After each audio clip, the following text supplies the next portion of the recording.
Terima kasih pemirsa, Anda masih bersama kami. Bang Usman, tadi pertanyaannya adalah, kalaupun kita ubah semua sistem, apa yang bisa memastikan bahwa tidak ada lagi pelanggar-pelanggar? Karena mungkin masyarakat juga jarang mendengar ada oknum yang menyalahgunakan pengurusan haji ini yang kemudian dihukum berat, Bang. Iya, terakhir kemarin ada kan, sampai Menteri Agamanya juga masuk KPK, begitu. Beberapa pejabat di bawahnya, ya termasuk anggota DPR ya dalam konteks korupsi Al-Quran begitu. Nah, mungkin karena memang sudah berkelindan begitu ya. Nah, karena itu kalau ada sebuah kementerian lebih fokus, maka dia bisa fokus ke internal juga untuk mengawasi, ya, kemudian juga fokus dalam ke eksternal, ke masyarakat, ke calon jemaah haji. Ya, jadi saya kira Kementerian Urusan Haji itu menjadi hal yang penting begitu untuk memperbaiki, ya, bahkan pada satu titik dia bisa memastikan bahwa pelayanan haji kita itu bagus. Ya, di Arab Saudi juga namanya Kementerian Urusan Haji. Kenapa yang diurus memang semuanya orang Islam mungkin kan begitu kan. Kalau di kita memang barangkali masih diperlukan, walaupun ada yang berpendapat bahwa agama adalah urusan privat, ya, negara tidak boleh campur terlalu dalam, ya, terlalu dalam. Tetapi ada pendapat lain yang mengatakan bahwa negara kita adalah bukan negara sekuler, jadi masih diperlukan Kementerian Agama. Nah, jadi pengawasannya nanti irjennya itu akan lebih fokus, dia tidak perlu mengurusi yang lain-lain begitu kan, tidak perlu mengurusi perkawinan misalnya, apakah penghulu meminta uang atau tidak dalam perkawinan, tapi dia fokus ke urusan haji itu. Dan soal haj itu sebetulnya kan memperkecil potensi korupsi kan, seharusnya kan begitu. Nah, jadi ini suatu hal yang bagus gitu. Cuma barangkali kita saja yang kaget-kagetan begitu, tidak siap dengan teknologi baru, sehingga ya begitu 6.000 belum dapat visa. Kan orang lain. Bang Usman, kita akan kembali mendengarkan opini anggota masyarakat. Sudah terhubung kita dengan pemirsa Metro TV di Pamulang. Ada Pak Asep Usman. Pak Asep, selamat pagi.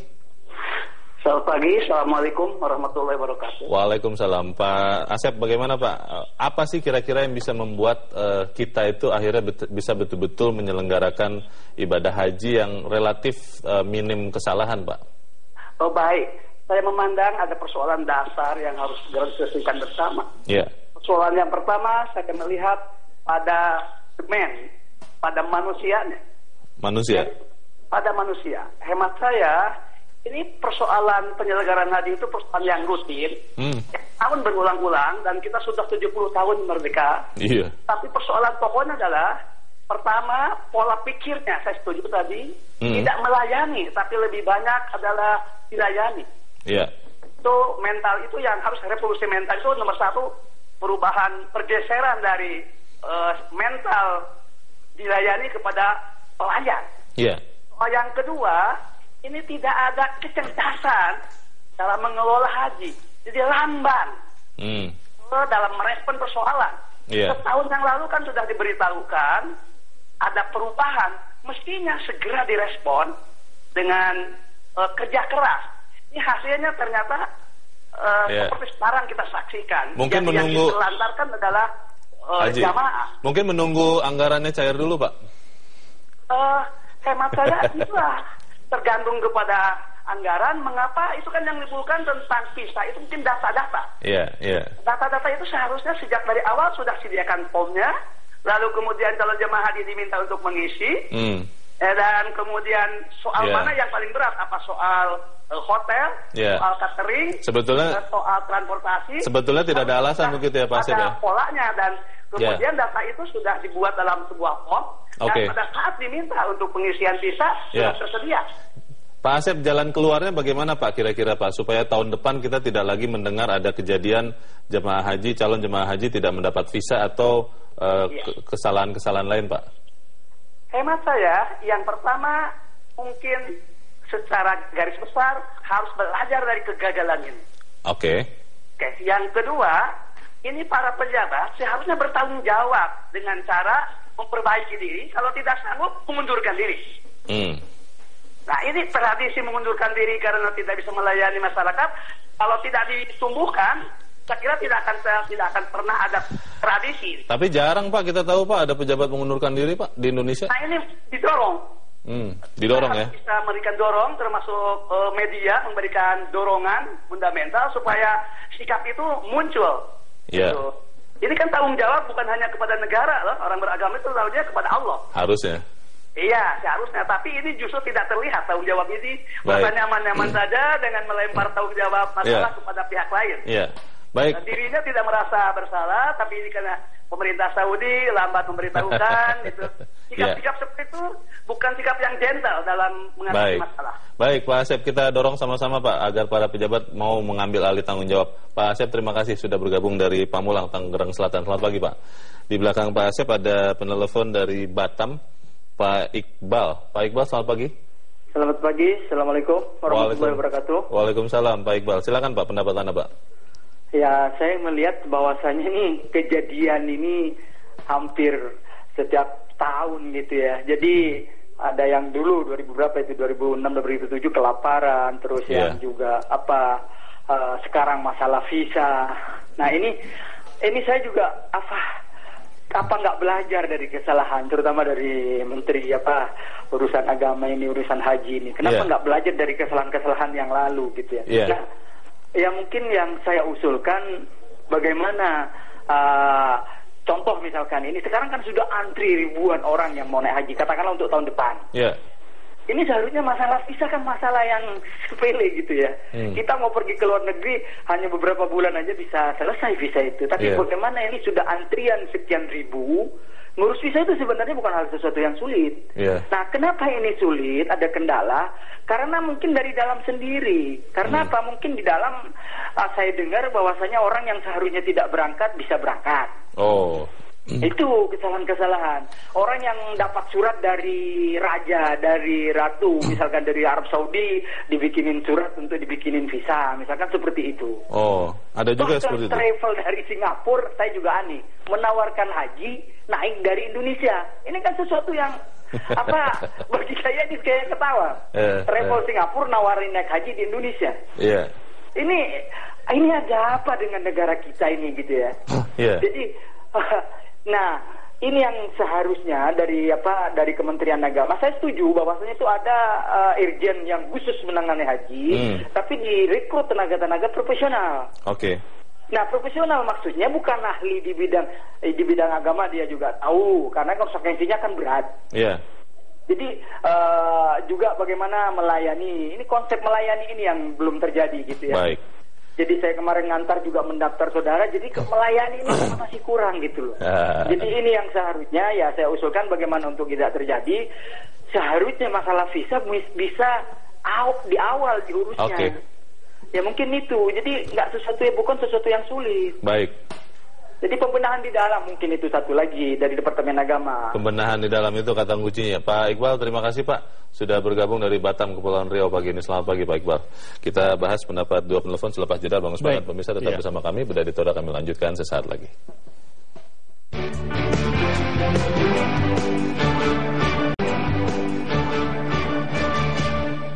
Terima kasih pemirsa, Anda masih bersama kami. Sebelum kita bahas pendapat penelpon tadi, Bang Usman, kita akan mendengarkan lagi satu pemirsa Metro TV yang ada di Yogyakarta. Ada Mbak Sheila. Mbak Sheila, selamat pagi. Ya, selamat pagi. Ya, Mbak Sheila, kita sudah mengidentifikasi permasalahan pengurusan atau penyelenggaraan ibadah haji. Setiap tahun selalu terjadi, walaupun bentuknya beda-beda. Nah, pertanyaannya adalah, apa sih kira-kira yang bisa kita lakukan untuk memastikan bahwa penyelenggaraan haji ini akan relatif tanpa cacat begitu? Apakah memang betul kalau kemudian Kementerian Agama berubah menjadi Kementerian Urusan Haji itu akan bisa menyelesaikan masalah, atau ada solusi lain? Menurut Anda bagaimana, Mbak? Kalau menurut saya pribadi sih masalah di urusan haji ini lebih ke kurangnya koordinasi ya di antara kedutaan di Saudi Arabia sama di Indonesia ya sendiri kayak gimana.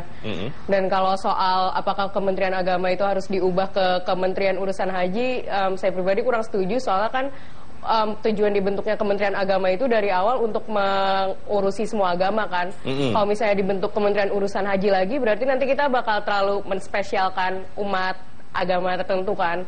Jadi kalau untuk melancarkan urusan haji sendiri, kalau menurut saya yang perlu dilakuin adalah lebih ke pelancaran koordinasi aja sih antara kedutaan di Saudi Arabia sana sama di kitanya kayak gimana.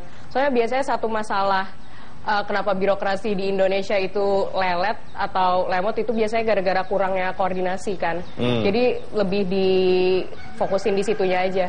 Kurang koordinasi kalau menurut Anda, Mbak Sheila, apakah memang tadi ada beberapa penelpon mengatakan kualitas atau profesionalisme karyawan di Kementerian Agama untuk mengurus haji itu relatif kurang. Ini yang harus ditingkatkan.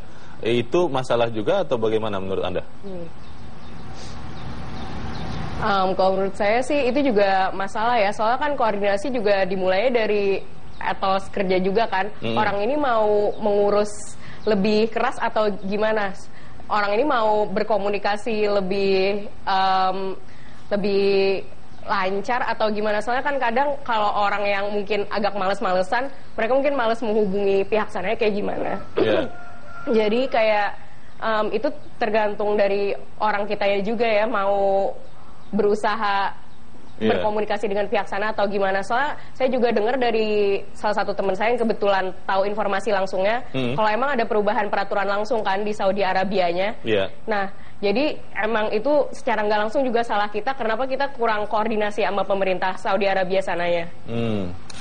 Berarti apa kira-kira, ini pertanyaan terakhir saya Mbak Sheila, apa kira-kira yang bisa kita lakukan untuk memastikan hal serupa atau hal-hal lain, kecacatan lain tidak akan terjadi dalam penyelenggaraan haji tahun depan?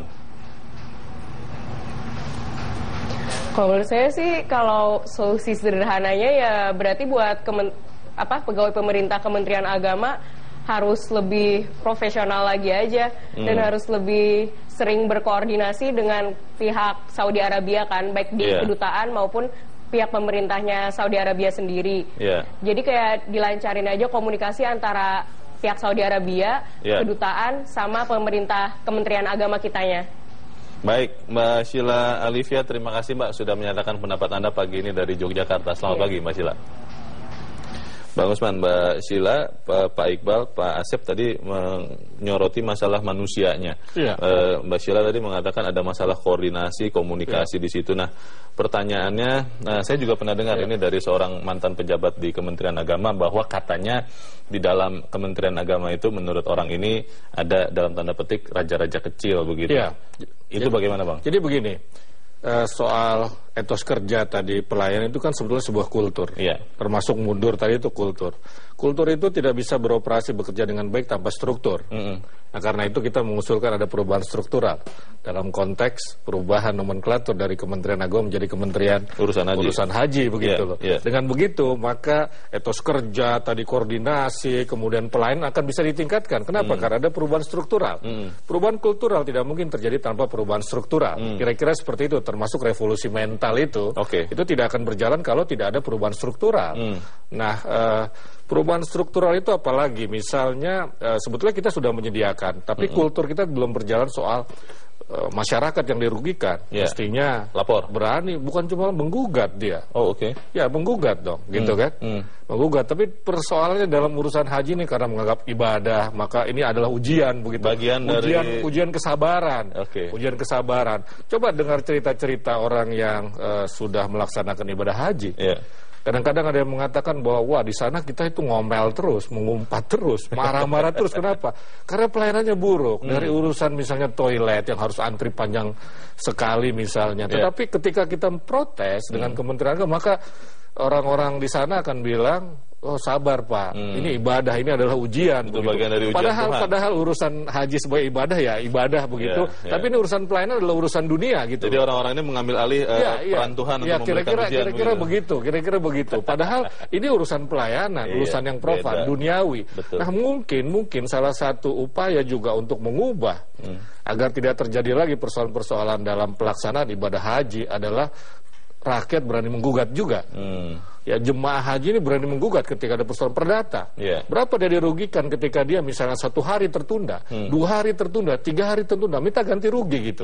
Misalnya. Mungkin tidak tahu atau tidak berani Bang. Ya karena tadi itu masih ada mindset bahwa ini adalah ibadah. Tapi saya kira mari kita pisahkan lah antara urusan duniawi tadi yang bersifat profan dan ibadah yang bersifat sakral begitu. Ini pelajaran lah buat para birokrat kita bahwa jangan sampai salah dalam pelayanan karena rakyat akan menggugat. Di negara lain akan dilakukan seperti itu. Ya, Presiden Joko Widodo itu maju dengan revolusi mental. Nah, sekarang kalau melihat pengelolaan haji seperti ini, apa yang harus direvolusi, Bang?